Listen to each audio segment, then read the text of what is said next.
After a cosmic catastrophe, an astronaut finds himself in an escape pod drifting inexorably toward the sun. With certain death only 100 kilometers away, the astronaut suddenly sees something. After an accident in space, astronaut Troy Holloway regains consciousness aboard an escape pod. He's injured, and beside him lies the body of his colleague. Troy attempts to contact anyone who could offer help, but to no avail. Both navigation equipment and radio communications are offline. The only functioning device is a beacon on his bracelet. Unexpectedly, Station Hathor 18 responds. Pilot Roberts explains she's temporarily filling in for the commander and is ready to assist. Troy explains that a drill breached a pocket on an asteroid, causing a steam eruption followed by an explosion. As a result, the mining station's hull was compromised, forcing an emergency evacuation. Now he's drifting without thrust or control, with limited power and non-functional diagnostics. Only the radio, cooling chamber, and life support systems remain operational. The rest of the crew is dead. He can't determine his location, though Roberts can detect the beacon on his bracelet. However, the pilot reports difficulty pinpointing his exact position and asks Troy for coordinates. Sarcastically, Troy describes the space outside the window, knowing it won't help. From his perspective, neither Hathor 18 nor any other ship is visible. The only upside is that he's not seriously injured. Eventually, Roberts manages to lock onto his bracelet, though calculating a path to his capsule will take some time. Just as Troy settles into wait, he suddenly realizes that his pod is hurtling straight toward the sun. He demands Roberts connect him with the commander, but she refuses and instead requests he perform a medical diagnostic. Troy reminds her that the instruments don't work. Roberts then admits she's under orders to save him at all costs, though Troy can't understand why he's so valuable to the company. The astronaut conducts a self-examination, noting a minor head injury, which alarms Roberts. She bombards him with questions, trying to gauge the injury's severity. Troy becomes irritated by her inexplicable concern, but complies, giving his full name and company affiliation: Ortis, an asteroid mining corporation specializing in mining near-Earth asteroids Amor and Apollo, rich in minerals. He's an engineer-geologist whose task on this mission was to locate minerals such as indium, osmium, gallium, cobalt, rhodium, platinum, palladium, and water.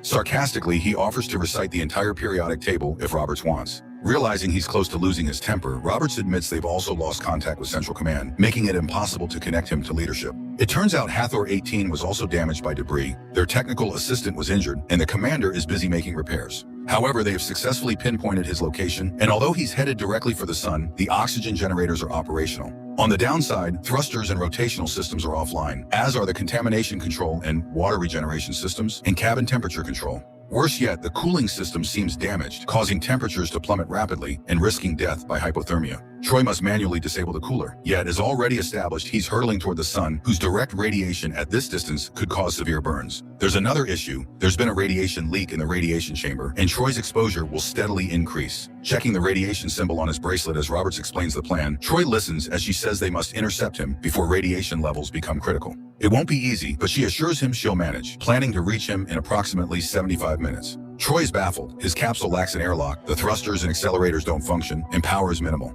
How could she possibly intercept him? Roberts explains that since the capsule is pressurized, opening the hatch would propel him directly toward Hathor 18. Still skeptical due to his high speed, Troy again asks why the corporation is so intent on saving him. He's just an ordinary employee.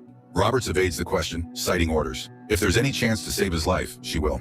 Troy then requests to contact home, and Roberts promises to arrange it within the hour. After some thought, Troy questions whether the company understood the risks when ordering them to push the mining equipment to maximum capacity. Was this disaster all for just one extra shipment of minerals? But Roberts shifts the conversation back to his condition. The bracelet signals the onset of hypothermia. He must shut down the cooling system while he still can. Troy, however, prefers freezing over burning alive. He does have an evacuation suit, but it only has 15 minutes of oxygen. So he'll have to endure as long as possible before putting on the suit, which might help him survive until rescue arrives. Suddenly, Troy notices cracks forming on the cabin window. Roberts explains it's thermal shock. The glass can't handle extreme temperature differences between its inner and outer surfaces. Troy urgently needs to shut down the cooler and endure rising temperatures for as long as possible. Again, Troy begs her to connect him with home, but Roberts reminds him that if he doesn't disable the cooling system, he won't be speaking to anyone ever again. Reluctantly, the astronaut gets to work. The compartment is colder than Antarctica, so he must act quickly. Troy moves toward the necessary controls, but the communication link abruptly cuts out.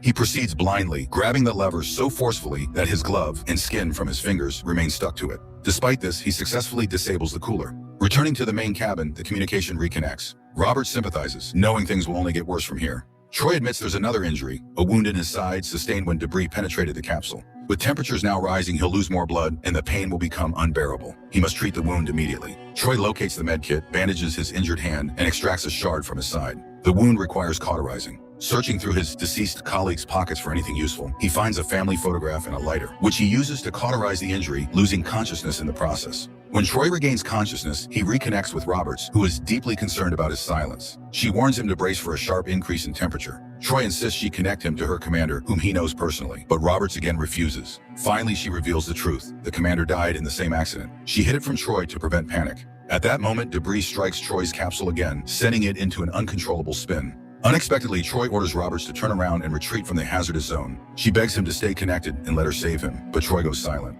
Roberts desperately tries to reach him as Troy crawls toward the hatch, determined to end it all. Reaching the hatch, he urges her again to retreat, knowing she'll continue risking her life as long as he remains alive. Roberts begs for a chance to save him as Troy stretches his hand toward the release handle, but his grip fails and he collapses. Another piece of debris strikes, stabilizing the capsule's rotation. Troy regains consciousness. He must endure the increasing heat for another 10 minutes. After that, he'll hide in the evacuation suit for 15 minutes until the capsule ejects him toward the rescue ship. Troy pleads for a way to contact his wife and speak to her. Roberts suddenly admits she never wanted to work in mining or become a pilot. Her father was a pilot on Hathor 1, but an injury ended his career prematurely. He encouraged her to become a pilot instead. She pursued the education, passed the exams and tests, and has piloted Hathor 18 for the past 17 years. Now she's acting commander. Troy shares his decision to retire early, eliciting laughter from Roberts. Then growing serious, he says he needs to apologize to his wife. They had a son. A sudden thud interrupts him, and in the next instant, debris punctures the capsule wall. Pressure rapidly drops, forcing Troy to quickly put on his suit. After some time, emergency lights activate. Troy reconnects with Roberts, reporting that his life support battery is at 95%, but oxygen levels have dropped to 18%. The cabin pressure has fully depleted. Automated systems have sealed off access to the remaining reserve oxygen. He considers going outside to seal the breach, which would restore pressure and trigger the reserve tank, propelling him toward Hathor 18 at the right moment. However, even with the suit, radiation and heat exposure outside would kill him within minutes. Realizing he's out of options, Troy begs Roberts again to leave and not endanger her crew, but she admits turning back is not an option. She's under orders to retrieve him. At least one crew member must survive, as a disaster that kills an entire team would lead to shutting down the entire operation. If Troy survives, there would be years of extensive investigation, but the corporation would remain operational. Hearing the disappointment in Troy's voice, Roberts admits that she would have come after him even without the orders. He thanks her for the kind words, but insists it's still the end for him. Radiation exposure has already caught up. Despite this, Roberts refuses to turn back. Troy then begins speaking about his son, a bright 6-year-old boy who used to invent wonderful things. After tragedy struck, Troy simply ran away. Now he desperately wants to apologize to his wife. Suddenly, Roberts interrupts him. His wife doesn't need an apology. She herself lost her daughter 7 years earlier. Her husband couldn't cope and eventually left. All these years, she only wished he would just hold her and say that he loved her. Moved by her words, Troy quietly disconnects, gazing out toward the approaching sun.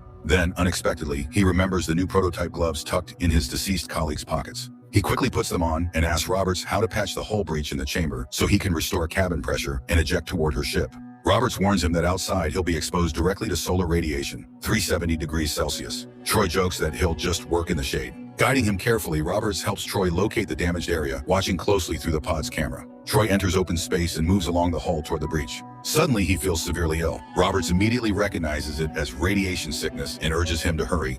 In 5 minutes, he'll be directly exposed to solar rays and incinerated. With great difficulty, Troy finds the breach and begins repairs, all the while imagining himself on vacation in Alaska. Meanwhile, his oxygen level drops to 3%. Roberts announces that the hull breach is sealed and instructs Troy to return immediately. However, his oxygen is nearly gone, and Troy is on the brink of losing consciousness. With his last strength, he drags himself back into the capsule and activates the emergency oxygen tank. Oxygen levels restore to 7%. Troy tries to contact Roberts again just as a beam of sunlight pierces through the window, burning his face. He desperately shields himself as Roberts urges him to eject from the capsule. She can already see him.